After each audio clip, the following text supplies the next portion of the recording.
तो आज बात करेंगे miscellaneous methods of biological treatment of waste water. ठीक है, तो पहले क्वेश्चन की तरफ बढ़ते हैं जो हमें पूछता है कि oxidation ditch employees a mechanism of treatment just like it is just like extended aeration ASP.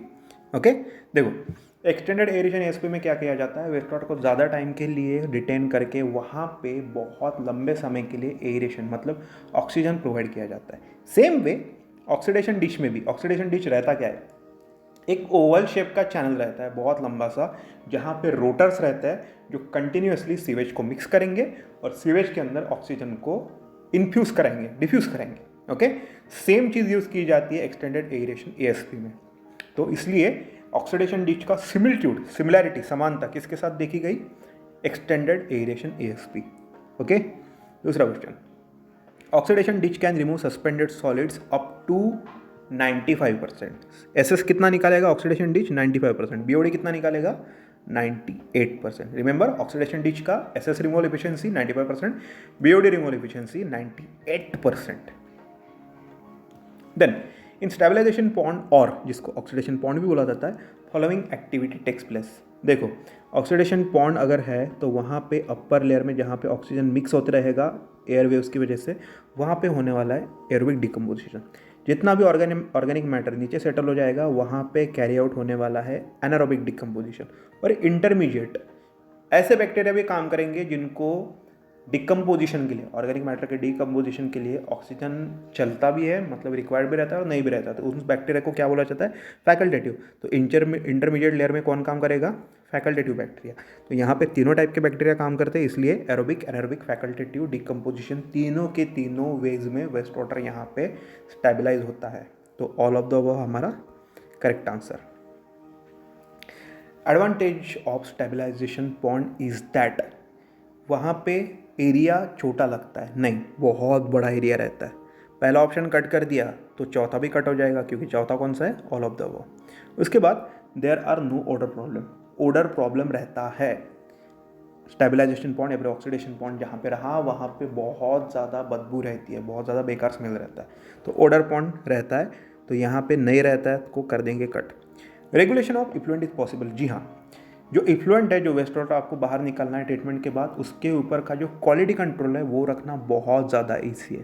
Okay, तो वहाँ पे क्वालिटी कंट्रोल ईजी, इसका मतलब regulation of effluent is possible. Oxidation pond जो रहता है इसका मेंटेनेंस कम है, इसका कॉस्टिंग कम है, लेकिन एरिया कैसा है, ज़्यादा लगता है। ओके, और वहाँ पे ओडर का भी प्रॉब्लम रहता है, लेकिन वहाँ पे वेस्ट वाटर का जो इफ्लुएंट बन के निकलता है उसको रेगुलेट करना, उसकी क्वालिटी मेंटेन करना बहुत इजी है, कंट्रोलेबल है, इसके लिए रेगुलेशन ऑफ इफ्लुएंट पॉसिबल, इसको किया हमने राइट ऑप्शन के लिए tick. Next, symbiotic relationship between bacteria and algae takes place in aerobic pond. Aerobic pond में क्या होता है, बैक्टीरिया भी रहता है, अल्गी भी रहती है। अभी अल्गी क्या करेगी, अल्गी बनाएगी ऑक्सीजन, सनलाइट एब्जॉर्ब करके ये बनाएगा ऑक्सीजन, और सेम ऑक्सीजन यूज़ करेंगे एरोबिक बैक्टीरिया, किसके लिए, अपने एक्शन के लिए। कौन सा एक्शन, ऑर्गेनिक मैटर का डिकम्पोजिशन। देखो अल्गी बनाएगी ऑक्सीजन, बैक्टीरिया कंज्यूम करेगा ऑक्सीजन, उस किसके डिकम्पोजिशन के लिए, ऑर्गेनिक मैटर के। और सेम ऑर्गेनिक मैटर जब डिकम्पोज होता है, सिंपलर कंस्टिट्यूएंट में जाता है, तो ये सारा जो सिंपलर कंस्टिट्यूएंट में टर्न हुआ ऑर्गेनिक मैटर करता है अल्गी यूज़ खुद के ग्रोथ के लिए। तो यहाँ पे क्या हो गया, बैक्टीरिया और अल्गी इन दोनों ने एक दूसरे के ऊपर डिपेंडेंसी दिखाई, एक दूसरे की वजह से ये वहाँ पे एग्जिस्ट कर सकते हैं सक्सेसफुली। तो इसको क्या बोला जाता है, सिम्बियोटिक रिलेशनशिप।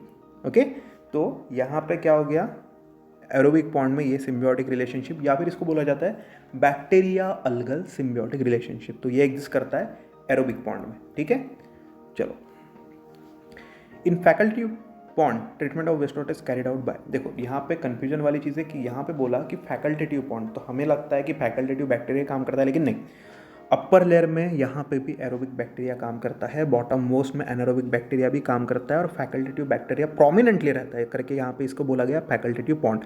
तो ऑप्शन ए बी सी सही, इसलिए हमने टिक किया option D, all of the above is correct.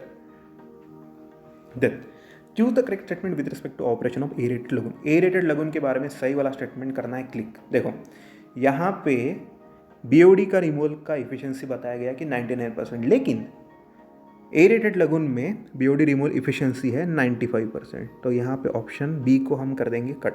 अगर ऑप्शन बी कट किया तो ऑप्शन डी भी कट कर सकते हैं। ऑलराइट, तो देखेंगे ऑप्शन ए और बी को। तो यहाँ पे एरेटेड लगून बोला, जैसे ही यहाँ पे वर्ड है एरेटेड तो वहाँ पे क्या प्रोवाइड करना पड़ेगा, एरेटर लगाना पड़ेगा। ब्लेड वाले लगाओगे, रोटर वाले लगाओगे, डिफ्यूजन वाला लगाओगे, जो भी लगाओगे उसके ऑपरेशन, मेंटेनेंस और पावर सप्लाई के लिए कॉस्टिंग रहेगी। तो पावर रिक्वायरमेंट्स यहाँ पे निग्लिजिबल बोला गया, वो हो गया एकदम ही गलत। तो यहाँ पे ऑप्शन ए बचता है जो एकदम सही है। Removal of sludge is required after few year. कुछ दिन, कुछ महीने नहीं, कुछ सालों बाद आप क्या कर सकते हो, वहाँ पे स्लज निकाल सकते हो, रिमूव कर सकते हो, उसको बार बार निकालने की ज़रूरत नहीं। ऑप्शन ए करेक्ट है। इन रोटेटिंग बायोलॉजिकल कॉन्ट्रैक्टर, या फिर जिसको शॉर्ट में बोला जाता है RBC, mechanism employed for the treatment. सबसे पहले देखेंगे आरबीसी होता क्या है, करता क्या है। एक टैंक रहता है, ओके, एक बहुत बड़ा सा टैंक रहेगा, ओके, इसको ये दे दिए सपोर्ट, और यहाँ पे टैंक के ऊपर, ये हम क्रॉस सेक्शन में देख रहे हैं, ठीक है।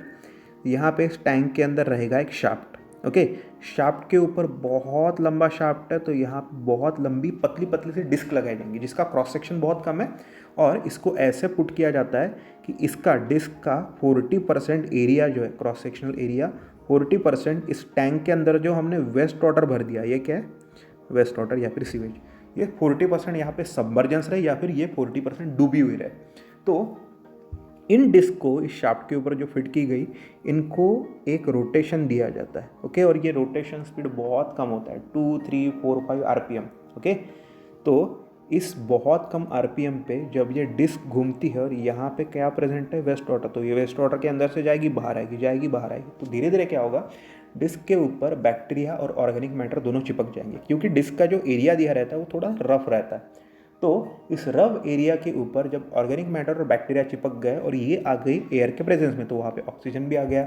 तो ये एरोबिक बैक्टीरिया मिलके क्या करेंगे, ऑर्गेनिक मैटर को करना चालू करेंगे डिकम्पोज करने के बाद वहाँ पे एक स्लाइमी स्टिकी बायोफिल्म बनेगी।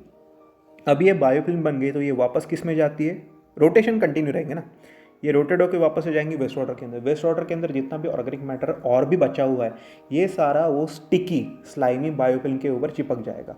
ज़्यादा ऑर्गेनिक मैटर तो बैक्टीरिया की ग्रोथ होगी, बहुत ज़्यादा बैक्टीरिया, बहुत बड़ी बायोफिल्म, तो ये बैक्टीरिया की जो बायोफिल्म है, बैक्टीरिया ऑर्गेनिक मैटर की बायोफिल्म, ये थिक होते जाती है और कुछ टाइम के बाद यहाँ से निकल के डिस्क के ऊपर से निकल के वेस्ट वाटर में गिर जाती है, ओके। तो इस प्रकार से एक सिंपल एक अटैच वहाँ पे क्या बनाया गया, वहाँ पे फिल्म बनाया गया, अटैच या फिर फिक्स फिल्म वहाँ पे बनाई गई, इसलिए आरबीसी को फिक्स फिल्म ग्रोथ भी कहा जाता है, ओके। मैकेनिज्म कौन सा है, फिक्स फिल्म ग्रोथ का। Detention period for oxidation pond is about, oxidation pond को कितने दिन के लिए वहाँ पे वेस्ट वाटर को डिटेन किया जाता है, आंसर है 10 to 15 डेज, 10 से 15 दिन के लिए हम क्या करते हैं, ऑक्सीडेशन पॉन्ड के अंदर के वेस्ट वाटर को डिटेन करके रखते हैं, ओके। तो सेम क्वेश्चन का पीडीएफ आपको मिल जाएगा टेलीग्राम चैनल पे, तो वहाँ पे फाइल्स में इसको ढूंढ लेना, टेलीग्राम पे चैनल को सब्सक्राइब कर लेना, वीडियो पसंद आया तो लाइक करो, कमेंट करना आपके सजेशन, वहाँ पे वीडियो को शेयर भी कर देना और चैनल को सब्सक्राइब भी कर देना।